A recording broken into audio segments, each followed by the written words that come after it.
राजधानी जयपुर के शिवदासपुरा थाना क्षेत्र में कारोबारी की संदिग्ध परिस्थितियों में हत्या का मामला सामने आया है। 2 दिन से लापता चल रहे बिल्डिंग मटेरियल कारोबारी का शव सोमवार सुबह एक कार से बरामद हुआ और शव मिलने के बाद से पूरे इलाके में सनसनी फैल गई। लेकिन हैरानी की बात यह है कि इस मामले में कातिल कोई और नहीं बल्कि व्यापारी के बचपन का दोस्त निकला है। क्या है इस हत्या के पीछे का पूरा सच और क्यों आखिर एक दोस्त ने ही अपने दोस्त की जान ले ली है, इस रिपोर्ट में।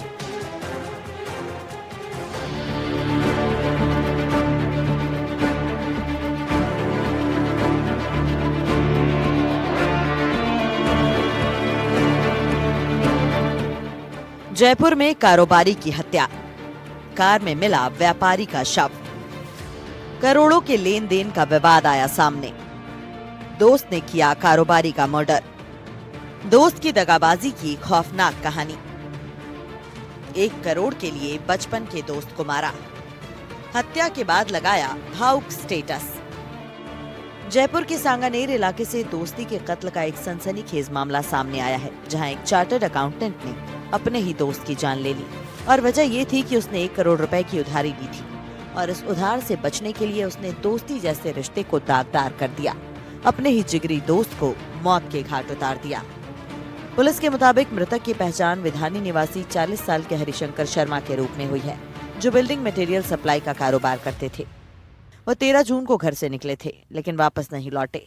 परिजनों ने काफी तलाश के बाद उनकी गुमशुदगी की रिपोर्ट भी दर्ज करवाई थी। सोमवार सुबह घर के नजदीक खड़ी एक कार की पिछली सीट पर हरिशंकर का शव मिला। शव को प्लास्टिक और बोरे में लपेट कर रखा गया था। शरीर पर चोटों के कई निशान पाए गए। सूचना मिलने पर पुलिस मौके पर पहुंची। शव को पोस्टमार्टम के लिए अस्पताल भिजवाया। जांच में सामने आया है कि मृतक और उसके दोस्त के बीच लंबे समय से आर्थिक लेन देन को लेकर विवाद चल रहा था। घटना वाले दिन दोनों की मुलाकात हुई थी, जहां किसी बात को लेकर कहासुनी हुई। इसके बाद मामला हिंसक झगड़े में बदल गया। हरिशंकर को गंभीर चोटें आईं, जिससे उनकी मौत हो गई। आरोपी पूरे दिन लाश ठिकाने लगाने के लिए शहर और उसके आसपास घूमते रहे। पकड़े जाने के डर से लाश को ठिकाने लगाना मुश्किल हो गया। कार मालिक के बार बार कार मांगी जाने से तंग आकर आरोपी सीताराम ने कार में लाश होने की बात बताई। फिर कार मालिक अपने दोस्त से मदद मांगी। इसके साथ ही उसे 10 लाख रुपए का लालच भी दिया, लेकिन उसने ये सूचना पुलिस को दे दी, जिसके बाद पूरे मामले का खुलासा हुआ। परिजनों का आरोप है कि मृतक के करोड़ों रुपए फंसे हुए थे और पैसों के विवाद की वजह से इस वारदात को अंजाम दिया गया। उनका कहना है कि घटना के बाद शव को छिपाने और बाद में ठिकाने लगाने की भी कोशिश की गई। उन्होंने मतलब कल मैंने इसके साथ मुझे रिपोर्ट करे, रिपोर्ट गुमशुदा की करवाई थी। फिर गुमशुदा की रिपोर्ट के बाद में हम वापस घर चले। घर जाके इनकी जो चलती सीताराम की, वहाँ पर हमने सिटी बोर्ड में कैमरे चेक किए, लेकिन वहाँ पर कुछ हमारे को एविडेंस मिला नहीं के कारण उसका यहाँ पर गुमशुदगी की रिपोर्ट दर्ज कराई थी। उसमें उसका भाई भी था। इन्होंने अपनी गहरी चाल से हमारा साथ रहते हुए उन्होंने हमारे से बात छुपाई और जब सुबह हुई, जब यहाँ पर हमने पुलिस थाने में आकर हमने इंचार्ज से बात की तो इंचार्ज ने बोला कि आपका भाई का मर्डर हो गया। हत्या के मामले में आरोपी दोस्त सीताराम और उसके साढ़ू भाई संदीप को अरेस्ट किया गया है। हत्या के दोनों आरोपी सीताराम और संदीप हॉस्टल बिजनेस करते हैं।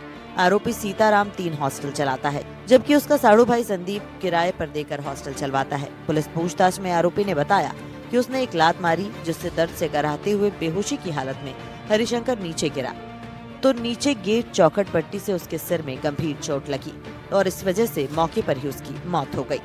फिलहाल आरोपी पुलिस की गिरफ्त में है और उनसे पूछताछ जारी है।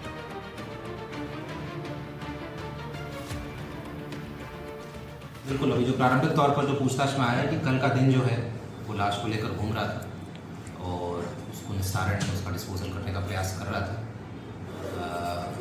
और जैसा मैंने बताया कि अब जो है अब गिरफ्तार कर लिया गया है। अब आगे और इससे पूछताछ करेंगे कि एग्जैक्टली क्या हुआ और कोई सहयोगी था नहीं था, इन सब विषयों पर भी पूछताछ। दोस्त ने ही दोस्त की हत्या कर दी। पहले उसको फोन करके बुलाया और उसके बाद उससे मारपीट की और उसके बाद उसकी हत्या हो गई। यही नहीं, आरोपी हत्या करने के बाद उसको गाड़ी में घुमाता रहा और लाश को ठिकाने लगाने की कोशिश की, लेकिन गाड़ी में कट्टे में पटककर उसके बाद वो अपने घर जाकर छुप गया और उसके बाद वहां से फरार हो गया। जैसे ही पुलिस मौके पर पहुंची, उसके बाद परिजनों को सूचना मिली कि दोनों का विवाद चल रहा है, 2 करोड़ का आपसी लेन देन का मामला है, जिसके बाद आरोपी को डिटेन किया गया है। हालांकि पुलिस पूछताछ में उसने बताया कि वो जो मर्डर की साजिश है वो पहले से नहीं कर रहा था, उसने अचानक से ये जो मर्डर है वो किया है। मर्डर में क्या और भी लोग इन्वॉल्व है, बहरहाल आरोपी से पूछताछ की जा रही है। दीपक चावला, एनडीटीवी जयपुर। राजधानी जयपुर के हरमाड़ा इलाके से एक दिल दहलाने वाली वारदात सामने आई है। यहां पर एक 4.5 साल की बच्ची की हत्या कर दी गई। इस मामले का खुलासा करते हुए पुलिस ने पड़ोस में रहने वाली महिला को गिरफ्तार किया है। आपसी रंजिश में बच्ची की हत्या कर दी गई। ये पूरा मामला क्या है, खास रिपोर्ट।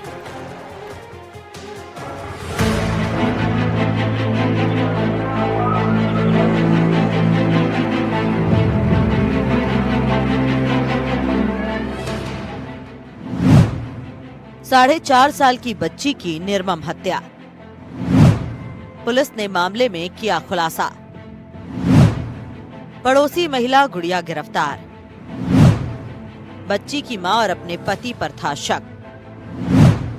शक की वजह से बच्ची का किया मर्डर। दम घुटने से हुई बच्ची की मौत। राजधानी जयपुर के हरमाड़ा थाना इलाके में 4.5 साल की मासूम बच्ची की हत्या के मामले में पुलिस ने सनसनीखेज खुलासा किया है। पुलिस ने इस मामले में खुलासा करते हुए पड़ोस में रहने वाली गुड़िया को गिरफ्तार किया है। प्रारंभिक जांच में सामने आया है कि आरोपी महिला को बच्ची की मां पर अपने पति से बातचीत करने का शक था और इसी शक और आपसी रंजिश के चलते उसने मासूम को निशाना बनाया। डीसीपी वेस्ट प्रशांत किरण ने बताया कि घटना के दिन मासूम घर के बाहर खेल रही थी। इसी दौरान आरोपी महिला उसे फुसलाकर अपने साथ ले गई।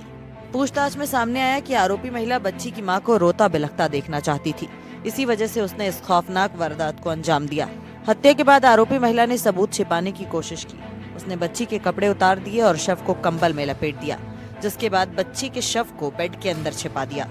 काफी देर तक बच्ची के नहीं मिलने पर परिजनों ने उसकी तलाश शुरू की, जिसके बाद पुलिस को सूचना दी गई। पुलिस ने आसपास के सीसीटीवी फुटेज खंगाले, फिर शक के आधार पर आरोपी महिला के घर की तलाशी ली, जहां से कंबल में लिपटा मासूम का शव बरामद हुआ। पुलिस और एफएसएल टीम ने मौके से सबूत जुटाए। बॉडी है वो नग्न अवस्था में कंबल में लिपटी हुई पाते हैं। उसको त्वरित तौर पे वहाँ से हॉस्पिटल शिफ्ट किया जाता है और जो महिला उस घर में अकेले थी, जिसके 2 बच्चे वहाँ पर रहते हैं, उसको पुलिस वहाँ से अनुसंधान हेतु दस्तयाब करके थाने पर ले जाती है। काफ़ी शातिर तरीके से इसने इस क्रूर घटना को अंजाम दिया, परंतु जो मौके पर पुलिस अधिकारी गए थे जिनकी इसमें विशेष भूमिका रही, एएसआई हरीश सिंह और कांस्टेबल रामकिशोर और धर्मपाल, उन्होंने सूझबूझ दिखाते हुए उस समय ही बच्ची को वहाँ से ले लिया और अनफॉर्चुनेटली थोड़ी देर हो गई थी, पुलिस को रिपोर्ट करने में थोड़ी देर हो गई, वरना शायद जैसे ही बच्ची गुमशुदा हुई थी और हमें सूचना मिल जाती तो शायद उसमें बच्ची की जान बताने की कोशिश। पोस्टमार्टम रिपोर्ट और प्रारंभिक जांच में बच्ची की मौत दम घुटने से होना सामने आया है। पूछताछ के बाद पुलिस ने आरोपी महिला गुड़िया को गिरफ्तार